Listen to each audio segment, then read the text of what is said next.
Takže čau všichni, vítám vás u své další informačky, je to fakt strašný. Já mám takový štěstí, že prostě to Guild Wars jsem natáčel a úplně se mi to podělalo, zaprvé se mi to úplně lagovalo, když jsem teda hrál.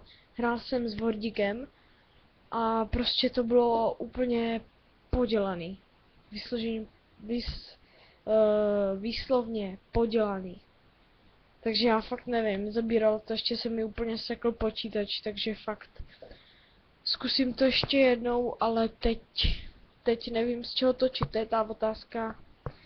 Zase nevím z čeho točit, takže jestli to tam dneska story dá, tak jsme točili video z Battlefield Heroes. Ale z toho Guild Wars, já fakt nevím, já to zkusím spravit, ale fakt nevím.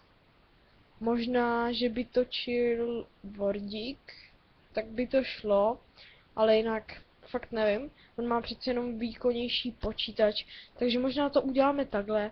A určitě očekávejte videa z Battlefield Heroes, protože tam jsem si poslal mám tam set a všechny zbraně a je to Royal Soldier a budu se snažit co nejlepší let's play dělat s váma. Budu tam společně se Storym, možná někdy i s Devilem. A ten Guild Wars teda zatím nevím.